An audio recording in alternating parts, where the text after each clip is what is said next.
Hello students, in this video we'll discuss chapter number 5 local self government urban local institution। बेटा इस video में हम लोग discuss करेंगे म्युनिसिपल कॉरपोरेशंस को, म्युनिसिपल कमिटीज को, जिसे हम म्युनिसिपालिटीज भी कहते हैं। साथ ही साथ हम डिस्कस करेंगे नगर पंचायत को। तो क्या पढ़ेंगे बेटा इस चैप्टर में? हम लोग देखेंगे कि क्या कंपोजिशन होता है म्युनिसिपल कॉरपोरेशंस का, जिन्हें हम नगर निगम भी कहते हैं। उनके काम क्या होते हैं, मतलब फंक्शंस क्या क्या होते हैं, और इन कामों को करने के लिए उनके पास पैसा कहाँ से आता है, सोर्सेस ऑफ इनकम को देखेंगे। तो म्युनिसिपल कॉरपोरेशन का कंपोजिशन क्या है, उनके फंक्शंस क्या हैं, सोर्स ऑफ इनकम, ये हम डिस्कस करेंगे।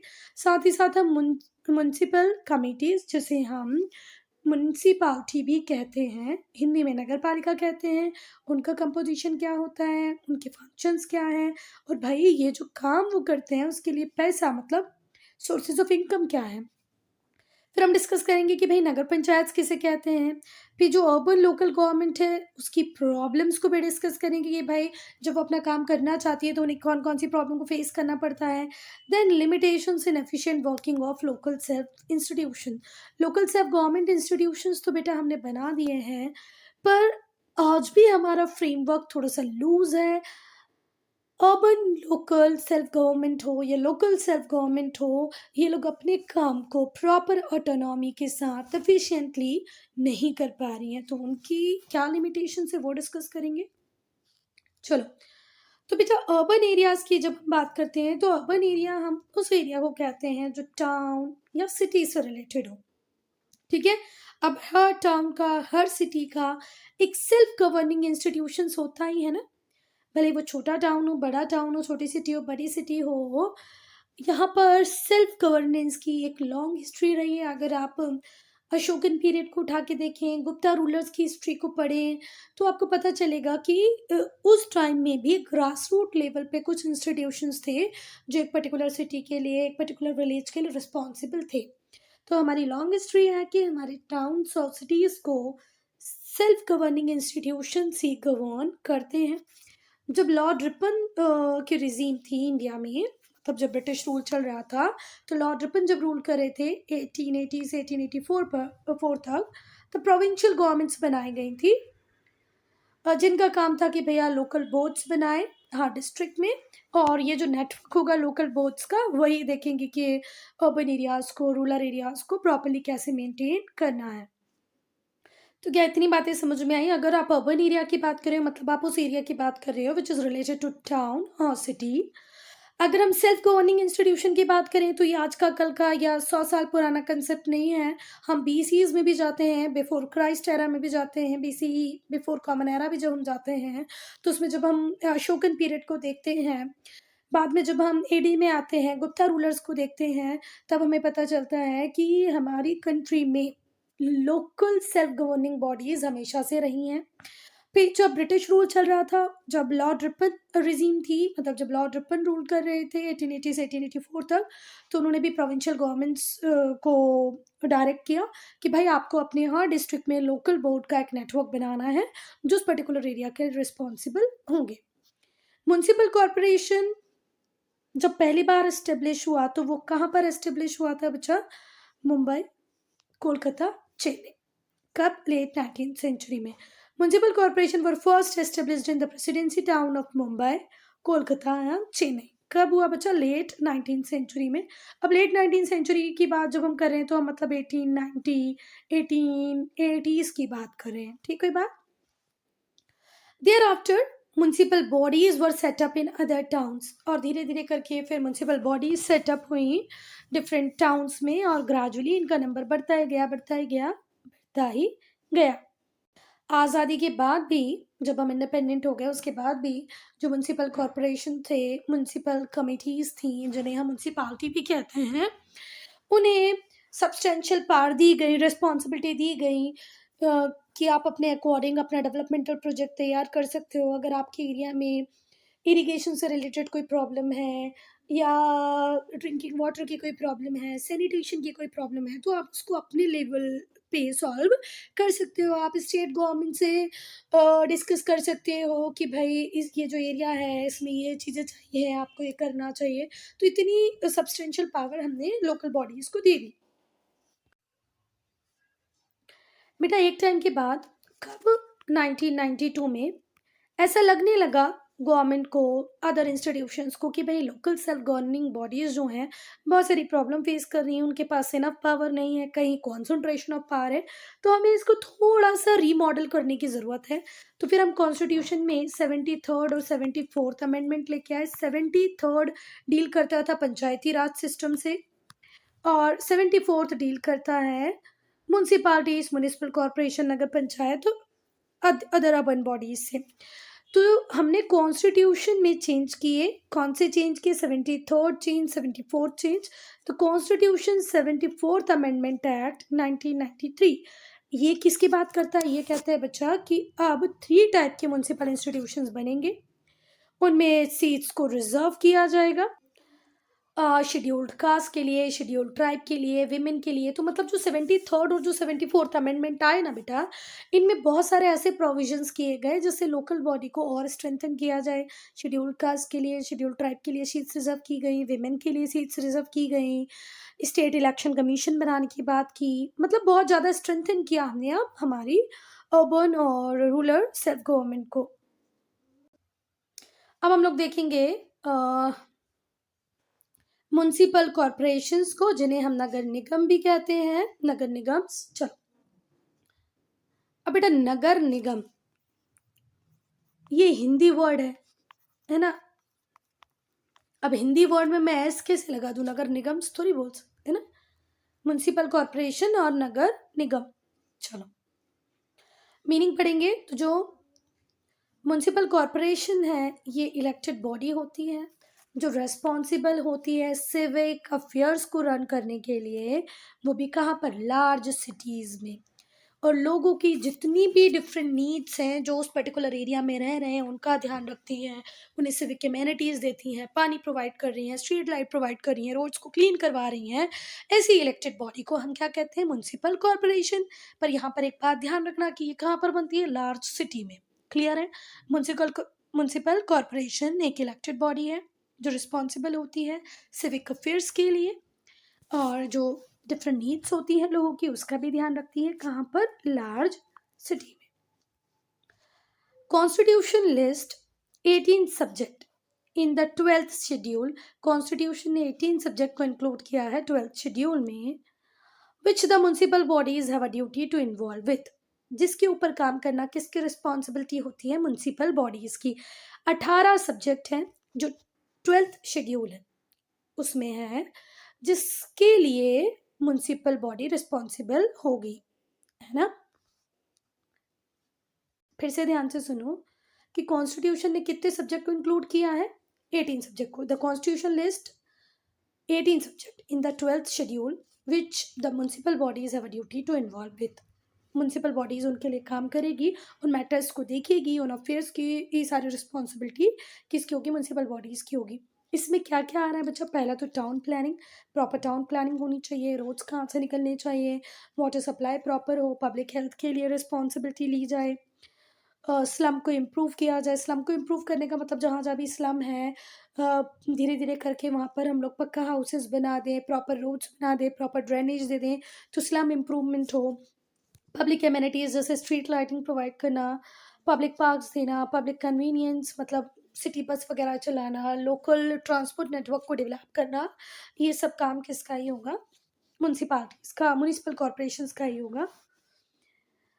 अगर हम बात करें प्रेजेंट की, तो जो म्यूनसिपल कॉरपोरेशन है वो सारी मेजर सिटीज़ में आपको मिलेंगे, जैसे Delhi, Agra, Varanasi, Lucknow, Kanpur, Prayagraj, Patna, Kolkata, Mumbai, Bengaluru, Bhopal, Jaipur, Chennai, Thiruvananthapuram and many other cities. Different cities are there.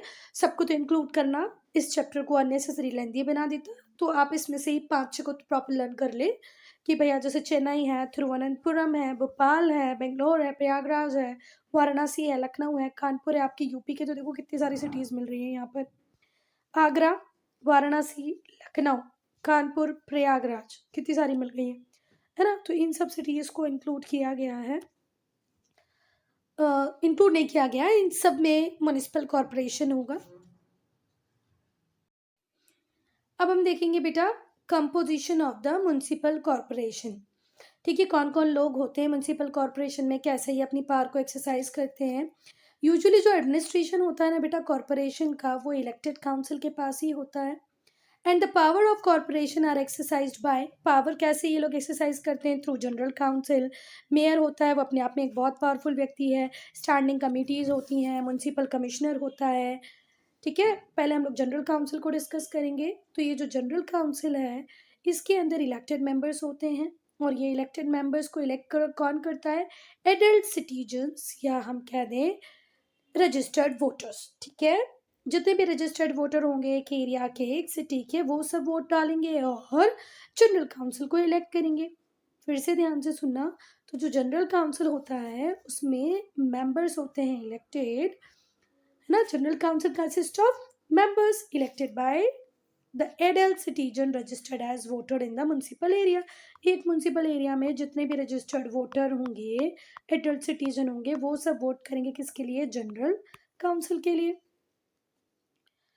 They are known as municipal councillors, और इन्हें क्या कहा जाता है, म्यूनसिपल काउंसलर्स। अब देखो ये रहा पूरी एक सिटी, उसको डिवाइड कर दिया, है ना, और वहाँ के जितने भी एलिजिबल वोटर्स होंगे उन्होंने किसको चुना, म्यूनसिपल काउंसलर्स को। यहाँ पर बेटा सीट्स रिजर्व होती हैं शेड्यूल्ड कास्ट के लिए, शेड्यूल्ड ट्राइब के लिए, उनकी पॉपुलेशन के अकॉर्डिंग। किसी एरिया में शेड्यूल्ड कास्ट बहुत ज़्यादा होगी तो उनकी सीट्स ज़्यादा होंगी, किसी एरिया में शेड्यूल्ड ट्राइब ज़्यादा होगी तो उनकी सीट्स ज़्यादा होंगी। और 1/3 सीट्स जो जितनी भी होंगी वो औरतों के लिए रिजर्व होंगी। 100 सीट है, चलो सपोज करो 90 सीट्स हैं, तो 90 का 1/3 कितना हो गया, 30। तो 30 सीट्स कंप्लीटली किसके लिए रिजर्व होंगे, विमेन के लिए। बेटा कुछ स्टेट्स ने तो ये जो 33.33% का क्राइटेरिया था इसे तोड़ दिया है, और इस रिजर्वेशन को कहाँ तक ले गए हैं, 50% तक लेकर चले गए हैं। मतलब चुने हुए प्रतिनिधियों में, रिप्रेजेंटेटिव में 50% कौन होंगी, वीमेन। मतलब वीमेन रिजर्वेशन को कहाँ तक कर दिया है, 50% तक।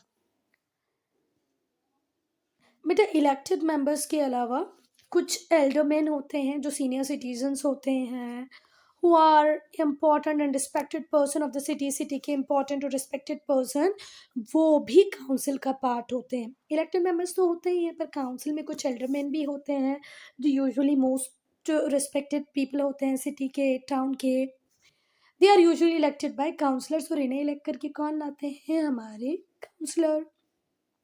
टेन्योर की बात करें, टाइम पीरियड की बात करें, तो जो 74th अमेंडमेंट था, under the 74th Amendment Act, every municipal corporation should have uniform 5-year term। Her municipal corporation का यूनिफॉर्म ही टर्म है, मतलब 5 साल।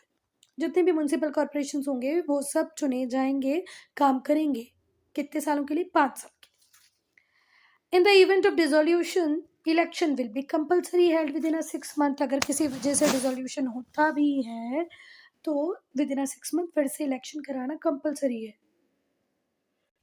अब हम पढ़ेंगे हमारे मेयर को। तो जो मेयर होता है वो एक डिग्निफाइड पर्सन होता है। He is elected annually by the member of corporation. ये एनुअली मतलब हर साल चुना जाता है। इसको चुनते कौन है, कॉरपोरेशन के members from among themselves. Suppose करो ये 7 लोग चुन के आए, तो ये 7 लोग आपस में ही किसी एक को क्या बना देंगे, मेयर। एनुअली मतलब हर साल, एक साल ये मेयर रहेगा, फिर दूसरी साल फिर से ये लोग चुनेंगे। हो सकता है ये मेयर बन जाए या ये मेयर बन जाए। In some states the mayor is elected by general voters. पर कुछ स्टेट्स में तो जनरल वोटर्स को ये पावर दे दी गई है कि वो मेयर को इलेक्ट करे। ठीक है, अगर जनरल वोटर्स ने चुना है मेयर को तो इसका टर्म बेटा 5 ईयर होगा। Do remember this, okay. देखो आज भी डिफरेंट स्टेट्स में लोकल बॉडीज को लेके डिफरेंट रूल्स हैं, रेगुलेशंस हैं। तो जैसे कुछ स्टेट्स में तो मेयर को जो काउंसलर्स होते हैं वो अपने आप में से चुन लेते हैं एनुअली, हर साल। पर कुछ स्टेट्स हैं तो जनरल वोटर्स को ही पावर दी है मेयर को चुनने की, तो वहाँ तो मेयर 5 साल के लिए चुना जाता है। The mayor is known as the first citizen of the town. Mayor को क्या कहते हैं हम, first citizen of the town. जो मेयर है उसे क्या कहते हैं बेटा, first citizen of the town. इनके जो मुख्य कार्य हैं वो इस प्रकार हैं। पहला, to preside over the meetings of the corporation. Corporation की जितनी भी मीटिंग होगी उनको चेयर करना, उनको प्रिसाइड करना किसका एक काम है, मेयर का। And to regulate the conduct of business in such meeting, इन मीटिंग्स में कौन सी बातें होंगी, कौन सी बातें नहीं होंगी, ये सब भी कौन डिसाइड करता है भाई? हमारा mayor. To regulate the conduct of business in such meetings, तो ये लर्न कर लेना पूरा अच्छे से आप, इंपॉर्टेंट क्वेश्चन है। पहले तो ये प्रिसाइड करता है मीटिंग्स को, फिर रेगुलेट भी करता है, कंडक्ट करता है बिजनेस को इन मीटिंग्स में। बिजनेस मतलब लेन देन, खरीद फरोख्त नहीं, किस मैटर पे कितनी बात होगी, क्या होगा, क्या इंपॉर्टेंट है क्या नहीं है, वो सब भी यही देखता है। दूसरा, मीटिंग का डेकोरम प्रॉपर मेंटेन रहे, डिसिप्लिन रहे मीटिंग में, ये भी मेयर का ही काम है। आपस में लोग चिल्लाएं नहीं, बहस नहीं करें, जिनके अपोजिट व्यू होते हैं उनके बीच में कॉन्फ्लिक्ट ना हो, डेकोरम मेंटेन रखे रही, ये सब कौन देखता है? Mayor. To act as the channel of communication between corporation and government, मैंने पहले भी ये बात की है बेटा कि अगर कई बार हमें ऐसे लगता है कि कुछ मैटर बहुत इंपॉर्टेंट है जो स्टेट गवर्नमेंट तक पहुंचने चाहिए, तो स्टेट गवर्नमेंट और कॉरपोरेशन के बीच में एक चैनल ऑफ कम्युनिकेशन की तरह काम करता है मेयर, क्योंकि ये फर्स्ट सिटीजन है टाउन का। तो जितने भी फॉरेन डिग्नेटरीज उस टाउन को विजिट करने आएंगे उनको भी ये ही रिसीव करता है। क्या इतनी बातें क्लियर है? देखो, जैसे मुंबई कॉरपोरेशन हो गया, या अपना जयपुर हो गया, या इंदौर हो गया, या भोपाल हो गया, तो यहाँ पर बच्चा अगर कोई फॉरेन डिग्नेटरीज आएंगे तो उन्हें कौन ही रिसीव करेंगे? मेयर, जिन्हें हम क्या कहते हैं? First citizen. क्योंकि ये फर्स्ट सिटीजन है इसलिए ये डिग्नेटरीज को।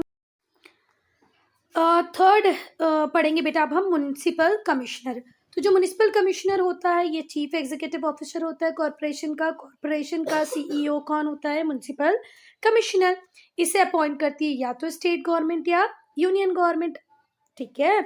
या तो इसे स्टेट गवर्नमेंट अपॉइंट करेगी या यूनियन गवर्नमेंट अपॉइंट करेगी, किसको? म्युनिसिपल कमिश्नर को, ठीक है? इसके जो काम है और जो इसकी जिम्मेदारियां हैं वो अब हम देखेंगे। तो जो म्युनिसिपल कमिश्नर होता है वो एडमिनिस्ट्रेटिव हेड होता है बेटा कॉर्पोरेशन को। कॉर्पोरेशन का एडमिनिस्ट्रेटिव हेड कौन है? Municipal commissioner.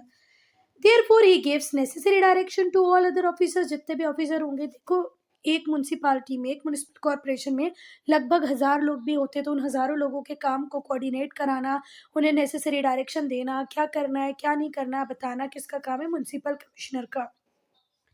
जो कमिश्नर होता है यही बेटा जिम्मेदारी लेता है कि जितने भी प्लान्स पॉलिसीज हमने बैठ के बनाए हैं उन्हें प्रॉपरली इम्प्लीमेंट किया जाए। देखो, प्लान बना लेने से कुछ नहीं होता, उसे ग्राउंड पे इम्प्लीमेंट भी करना ज़रूरी है। तो इम्प्लीमेंट करने के लिए कौन रिस्पॉन्सिबल है? कमिश्नर। जितने भी डिसीजन, जितनी भी पॉलिसीज बनाई गई है, जो कमिश्नर है वो सेक्रेटरी की तरह भी काम करता है, सेक्रेटरी ऑफ काउंसिल। ये जो कमिश्नर है यही क्या होता है बेटा? Secretary of council. तो ये सारे रिकॉर्ड्स को मेंटेन करता है, कहाँ से पैसा आया, किस डेट को डिसीजन लिया, किस डेट को उस काम को हमने करने के लिए हाँ बोला, किस डेट को नहीं बोला, कितने एम्प्लॉयज हैं, कितने नहीं हैं, उन सब का रिकॉर्ड ये ही मेंटेन रखता है। He is the custodian of all record and personal file of the staff member. देखो, स्टाफ लगभग 1000 लोगों का हुआ, तो उनका पूरा प्रोफाइल मेंटेन करना, उनकी पर्सनल फाइल मेंटेन करना, उसका कस्टोडियन भी कौन होता है? कमिश्नर ही होता है। अब हम डिस्कस करेंगे functions of the municipal corporation. अब म्युनिसिपल कॉर्पोरेशन जो होती है उसके कामों को हम दो कैटेगरी में डिवाइड कर सकते हैं। एक होता है ऑब्लिगेटरी, जिन्हें हम कंपलसरी फंक्शंस भी कहते हैं कि भाई ये तो करना ही है। डिस्क्रिशनरी होता है ऑप्शनल, कि अगर बजट हुआ, अगर टाइम रहा, बजट अप्रूव, मतलब बजट इतना हमें अलाउ कर दे तो हम ये वाले काम भी कर देंगे, पर बेटा ये तो आपको करने ही होते हैं। That distinction is not of much value. अब इन कामों का जो हमने बंटवारा किया है कि कुछ ऑब्लिगेटरी है, कुछ डिस्क्रिशनरी है, ये बहुत ज़्यादा वैल्यूएबल नहीं है, क्योंकि कॉन्स्टिट्यूशन ने साफ साफ बोल दिया है कि 18 काम तो म्युनिसिपल बॉडीज को करने ही हैं। इतने काम तो म्युनिसिपल बॉडी करेगी ही। तो पहले हम ऑब्लिगेटरी कंपलसरी फंक्शन को पढ़ेंगे। Out of the task assign to municipal corporation, municipal corporation को कुछ काम असाइन किए हैं जो बिल्कुल कंपलसरी नेचर के, ऑब्लिगेटरी नेचर के हैं। पहला है पब्लिक हेल्थ एंड सैनिटेशन। बेटा, हेल्थ से बढ़ के कुछ होता है? नहीं होता है। और हेल्थ के लिए सैनिटेशन का होना बहुत इंपॉर्टेंट है, साफ सफाई का। तो this will require establishment and maintenance of hospital. Hospital को मेंटेन करो, डिस्पेंसरीज बनाओ, मेटर्निटी होम्स बनाओ, बच्चों के वेलफेयर के लिए सेंटर्स बनाओ, गार्बेज जो कचरा है उसको प्रॉपरली डिस्पोज करो। और जो दूध में एडल्ट्रेशन, एडल्ट्रेशन का मतलब होता है बेटा मिलावट, जो दूध में मिलावट हो रही है, खाने के सामान में जो मिलावट हो रही है, जो ठेले वगैरह लगे रहते हैं वो कुछ भी जो बना रहे हैं, उस पर नज़र रखना म्यूनसिपालिटी का ही। अब बेटा सेकेंड है इलेक्ट्रिसिटी एंड वाटर सप्लाई। क्या बेटा हम बिना पानी या बिना बिजली के ज़िंदा रह सकते हैं? नहीं। तो ये नीड भी कंपल्सरली पूरी करेगा आपका म्युनिसिपल बॉडी, भले वो म्युनिसिपैलिटी हो, म्युनिसिपल कॉर्पोरेशन हो। This needs water supply for domestic and industrial purpose. Industries को भी पानी देना है, घरों को भी पानी देना है, स्ट्रीट लाइटिंग भी करना है, इलेक्ट्रिसिटी भी सप्लाई करना है, ये भी कंपल्सरी फंक्शन है। Then education and sports. जो कॉरपोरेशन होता है वो प्राइमरी और सेकेंडरी स्कूल्स बनाए, नाइट स्कूल्स बनाए एडल्ट के लिए, एडल्ट एजुकेशन सेंटर्स बनाए। Corporation also make provision for amenities such as parks and playgrounds. Sports के लिए पार्क्स, प्ले ग्राउंड, मतलब पार्क्स भी बनाओ, प्ले ग्राउंड्स भी बनाओ स्पोर्ट्स के लिए। फिर नाइट स्कूल चलाओ, प्राइमरी सेकेंडरी स्कूल बनाओ। ये सभी रेस्पॉन्सिबिलिटी है इन बॉडीज की, ठीक है। और ऑब्लिगेटरी है, कंपलसरी है। पब्लिक वर्क्स में क्या आता है बच्चा? रोड प्रॉपर मेंटेन होने चाहिए, ब्रिजेस प्रॉपर मेंटेन होने चाहिए, टाउन की प्लानिंग होनी चाहिए, हाउसिंग के लिए, शॉपिंग कॉम्प्लेक्सेस के लिए रूल्स रेगुलेशन प्रॉपरली फ्रेम होने चाहिए, स्लम के लिए इम्प्रूवमेंट प्रोग्राम।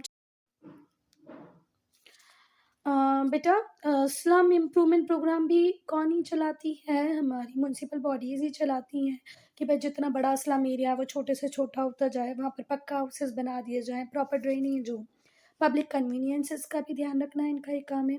फिर बेटा एक साल में एक पर्टिकुलर टाइम में कितने बर्थ हुए, कितनी डेथ हुई, इनका रिकॉर्ड भी यही मेंटेन करते हैं। कितने जन्म हुए, कृत्रिम मृत्यु हुई, इनका रिकॉर्ड रखना, लेखा जोखा भी इनका ही काम होता है। मिसलेनियस फंक्शन की अगर हम बात करें तो बच्चा देखो, डेथ होती है तो या तो हम डेड बॉडी को बरी कर देते हैं, या तो उसका क्रीमेशन करते हैं। तो बरियल ग्राउंड्स को प्रॉपर्ली मेंटेन रखना, क्रीमेशन ग्राउंड्स को मेंटेन रखना, फायर सर्विसेज देना, ये सब मिसलेनियस फंक्शन में आता है, जो कि म्यूनसिपल बॉडीज़ का ही काम है। अब हम डिस्क्रिशनरी फंक्शंस की बात करें तो ये वो काम होते हैं जो कंपलसरी नहीं होते हैं या ऑप्शनल होते हैं। देखो आपके पास एक लिमिटेड बजट होता है, उस लिमिटेड बजट का आप कैसे यूज़ कर सकते हो, क्या आपकी प्रायोरिटी है, क्या आपकी प्रायोरिटी लिस्ट में नहीं है, ये सब देखने के बाद वो डिसाइड करेगा कि कौन से काम करने हैं और कौन से प्रायोरिटी लिस्ट में नहीं है। कॉरपोरेशन के पास पूरी फ्रीडम होती है कि बच्चा वो जज कर पाए कि भैया कौन से काम उसे करने हैं, जो लिमिटेड रिसोर्सेज हैं उसमें कौन से काम बहुत ज़रूरी हैं जो कर ही देने हैं, कौन से काम ऐसे हैं जिनके बिना भी काम चल सकता है। कुछ डिस्क्रिशनरी फंक्शंस अब हम डिस्कस करेंगे। पहला ट्रांसपोर्ट फैसिलिटीज़। तो लोकल अथॉरिटीज़ में manage a bus service. Local authorities bus services को मैनेज कर सकती हैं जो लोगों को इधर से उधर लेके जाएंगी। कल्चरल एक्टिविटीज़ की अगर हम बात करें तो म्यूनसिपल कॉरपोरेशन लाइब्रेरीज बना सकता है, म्यूज़ियम बना सकता है। कल्चरल एक्टिविटीज़ जैसे ड्रामा, म्यूज़िक, पेंटिंग, ये भी एनकरेज की जाती है म्यूनसिपल कॉरपोरेशन द्वारा। Sports and recreation. अब जो कॉरपोरेशन होता है वो कई बार फेयर्स लगवाता है, हमारे इटारसी में तो बहुत लगते हैं बेटा, साल भर में 2-3 तो लग ही जाते हैं। एग्जीबिशंस लगवाते हैं, रेसलिंग इवेंट करवाते हैं, तो रिक्रिएशनल मनोरंजन की सुविधाएं भी प्रोवाइड कराते हैं। पर ये देखो कंपलसरी नहीं है, फेयर नहीं भी लगवाएंगे तो चलेगा, दंगल नहीं भी करवाएंगे तो चलेगा। अर्बन फॉरेस्ट्री, ये एक इम्पॉर्टेंट चीज़ है जो होनी ही चाहिए। बहुत सारे ऐसे काम हम लोग कर रहे हैं बच्चा हमारी डेली लाइफ में, हमारी इंडस्ट्रीज़, हमारी फैक्ट्रीज़ की वो एनवायरनमेंट को पल्यूट कर रही हैं। भले पानी हो, हवा हो, एटमॉस्फेयर हो, बड़े टाउन्स का सब कुछ ही पल्यूट हो जाता है, वाटर भी, एयर भी। तो जो अर्बन फॉरेस्ट्री है वो पोल्यूशन को अप टू सम एक्सटेंट कम करेगी, तो इसलिए अर्बन फॉरेस्ट्री भी एक इम्पॉर्टेंट फंक्शन है जो एनवायरनमेंट को प्रोटेक्ट करेगी। Now welfare services. जो म्यूनसिपल कॉरपोरेशन होते हैं उनसे एक्सपेक्ट किया जाता है कि वो फैमिली वेलफेयर स्कीम्स लेके आएँ, मतलब परिवारों की सुविधाओं के लिए कुछ काम करें, गरीबी को हटा दें, पॉवर्टी एलिवेशन, गरीबी ख़त्म कर दें। Corporation can look after public distribution system, PDS system जिसको हम कंट्रोल के नाम से भी जानते हैं, जहाँ पर हमें राशन कम दामों पे मिल जाता है, वो दुकानें भी यही लोग मेंटेन करेंगे, है ना। चलो अब सोर्सेज ऑफ इनकम की बात करेंगे हम कि पैसा कहाँ से आता है इतने सारे काम करने के लिए।